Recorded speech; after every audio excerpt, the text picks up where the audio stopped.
रही हूं बड़ा। अरे माधर चोदो,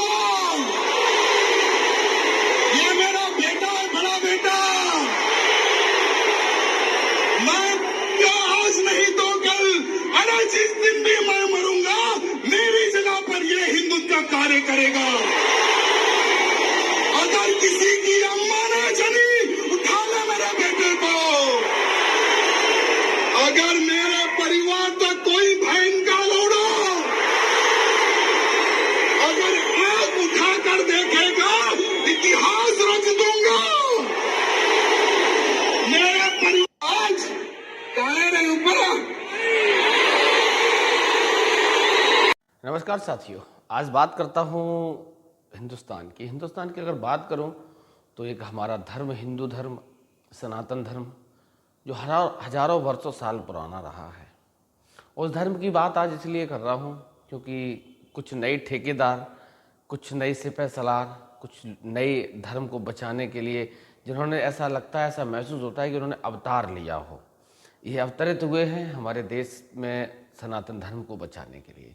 ये बात मैं क्यों कर रहा हूँ, मेरी स्क्रीन पे आप देखिए, एक छोटा सा वीडियो क्लिप है, और ये वीडियो क्लिप है तेलंगाना के विधायक का, जो वर्तमान में अभी तेलंगाना में चुनाव हुए और चुनाव जीत कर आए, टी राजा का। आप देख सकते हो किस तरीके से हिंदू धर्म और मुस्लिम धर्म को बांटने की राजनीति कर रही वर्तमान की सरकार भारतीय जनता पार्टी की मैं बात कर रहा हूँ, और वो इसलिए कर रहा हूँ क्योंकि मुझसे रहा नहीं गया ये सब देखकर।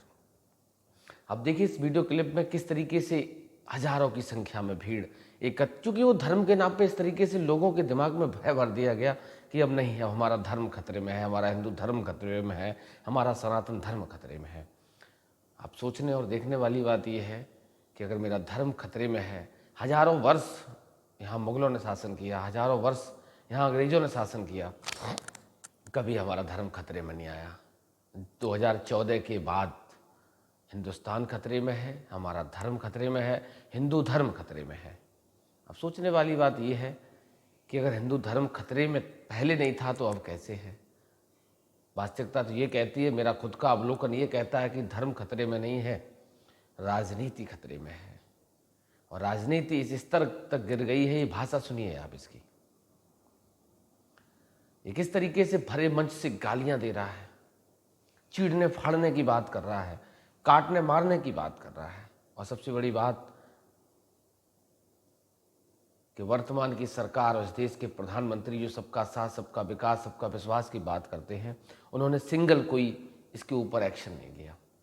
ये कहीं ना कहीं इस देश में नफरत का बाजार सजाने की जो पहल है उसका ये मोहरा है। ऐसे बहुत सारे मोहरे हैं, चाहे प्रज्ञा ठाकुर की बात कर लो, रमेश बिधूड़ी की बात कर लो, मनोज तिवारी की बात कर लो, जो 24 घंटे इस देश का मीडिया भी इसके लिए बहुत ज़्यादा जिम्मेदार है। आपने देखा होगा शाम को जब बहस चलती है टीवी चैनलों पे, किस तरीके से हिंदू मुस्लिम की राजनीति को बढ़ावा दिया जाता है, और ये लोगों के दिल और दिमाग और जहन में घुसेड़ने का पूरा प्रयास किया जाता है कि वास्तविकता मेरा धर्म खतरे में है। आप सोचिए कि राजनीति किस दिशा में जा रही है। राजनीति का मतलब, समाजवाद का मतलब, लोहिया ने कहा था कि समानता और संपन्नता, इन्होंने उस नारे को बदल के रख दिया सबका साथ सबका विश्वास। क्या वास्तविक सबका साथ सबका विश्वास हो रहा है? इस देश में जो नफरत की राजनीति हो रही, बंटवारे की राजनीति हो रही, उससे आपको लगता है कि इस देश का भला होने वाला है? रोजगार की स्थिति क्या है, किसी से छुपी नहीं है। गरीबों की हालत क्या है, वो किसी से छुपी नहीं है। राशन के नाम पे अपनी राजनीति चला रहे हैं पिछले 9.5 साल से। फिर एक घोषणा कर दी कि 80 करोड़ परिवारों को हम राशन देंगे। अब सोचिए, जिस देश में 80 करोड़ परिवार राशन पे निर्भर हों, 135 करोड़ की आबादी वाले देश में 80 करोड़ परिवार राशन पे निर्भर है, उस देश का भला शायद ही कोई कर सकता है। ये वीडियो बनाने का और ये वीडियो दिखाने का मेरा सिर्फ इतना उद्देश्य था, इस देश की बहुत भोली जनता है और बहुत जल्द बहकावे में आ जाती है। मेरा निवेदन है इस बंटवारे की राजनीति से, नफरत की राजनीति से हटकर, और वास्तविक नफरत की राजनीति को खत्म करा तेलंगाना ने। वहाँ नई सरकार का गठन हुआ है और अभी 5 फैसले उसके आए हैं, काबिले तारीफ हैं। हमें आशा है और उम्मीद है कि जिस तरीके से सरकार किसी की भी हो, जनता की और जनहित की जो बात करेगा, जनहित के जो मुद्दों की बात करेगा, मैं उसका हमेशा समर्थन करूंगा। और जो नफरत की, बंटवारे की राजनीति करेगा, उसका मैं हमेशा विरोध करूंगा। वो विरोध करता था, विरोध करता हूं, विरोध करता रहूंगा।